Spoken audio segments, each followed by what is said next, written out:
Nah, nanti kalau ada yang kurang jelas, baru kita tanya nih, ini bener nggak maksudnya ini gitu ya. Nah, jadi yang pertama adalah yang sudah baik, kata teman-teman, bukan kata saya, katanya itu kata manusia.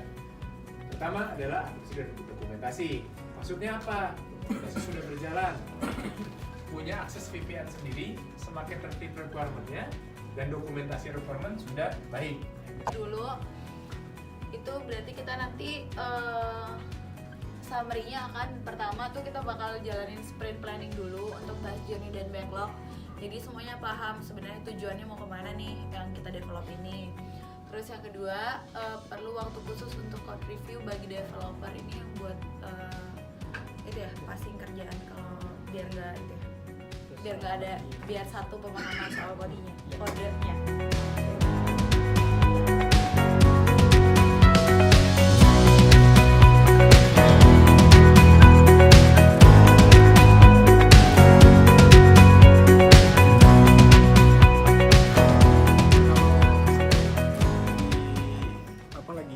Lanjut studi juga, cuma dapetinnya itu teori-teorinya aja, kalau prakteknya sama sekali enggak. Makanya seneng bisa ngerasain itu kalau misalkan terjun langsung di Scrum itu kayak gimana, jadi tahu. Dari YouTube ya? Enggak sih, dari dosen sendiri. Dosen? Cuma penjelasan teori aja, nggak ada prakteknya. Jadi kan masih ngawang-ngawang misalnya. Betul.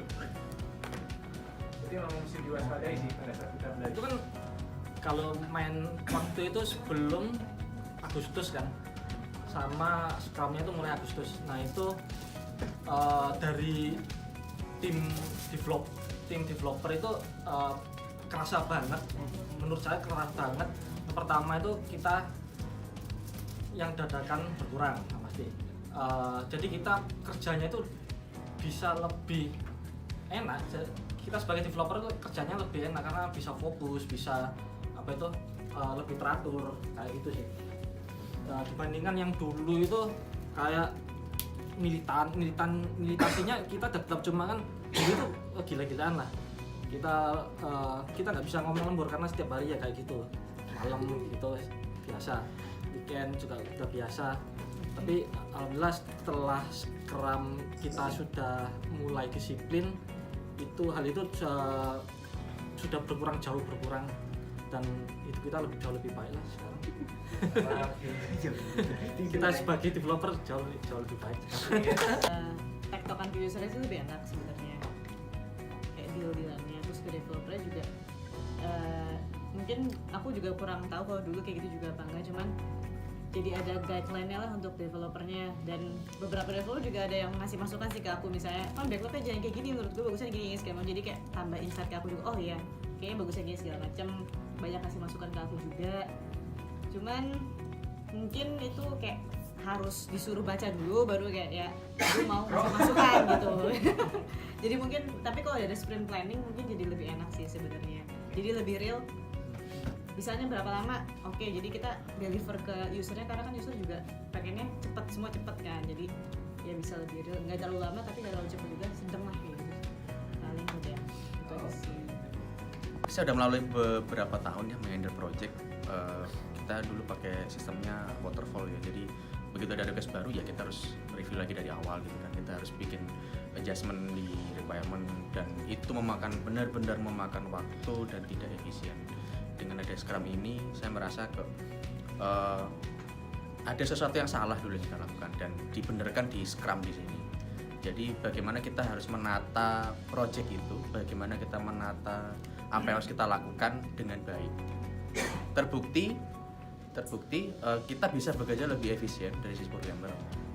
Tugas-tugas yang kita cantumkan di Asana itu tertata dengan baik dan terlaksana dengan bagus.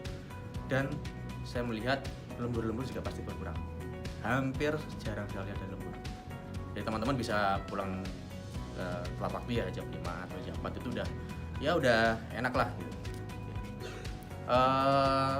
Itu dari efisiensi oke. Kita kemudian juga dihadapkan dengan model Scrum yang WIP ya. Dengan ada WIP kita komunikasi dengan user itu luar biasa ya. Jadi bagus banget ternyata kayak gitu loh caranya kita komunikasi dengan user itu. Kita bikin backlog, user tahu, product owner tahu backlognya, ini sistem yang dia request tuh kayak apa ya kan. Kemudian kita sepakati bersama, kita laksanakan apa yang sudah kita sepakati. Nah itulah yang harus kita lakukan sebenarnya dari dulu. Gitu. Itu sih.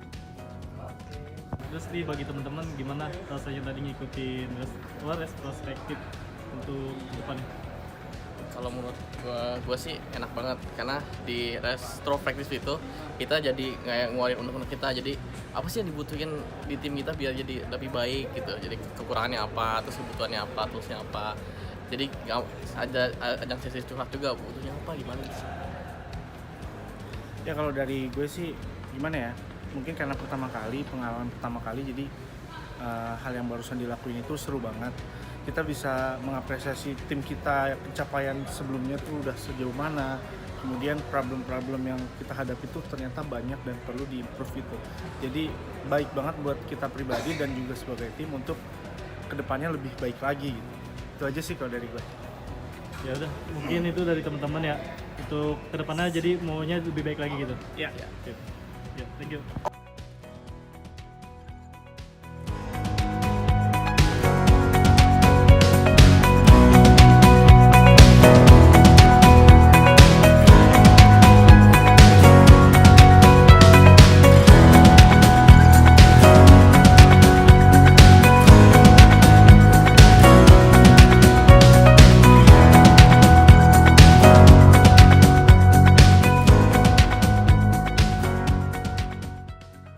Untuk Scrum kita jauh lebih detail dan apa yang kita inginkan itu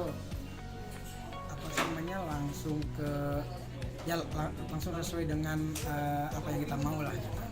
Jadi menurutku memang lebih pas dibandingin ketika kita harus langsung ke developernya terus tiba-tiba berubah di tengah jalan gitu. Kalau ini kita bisa men-track sesuai dengan user journey dari pelanggan yang kita mau. Oke.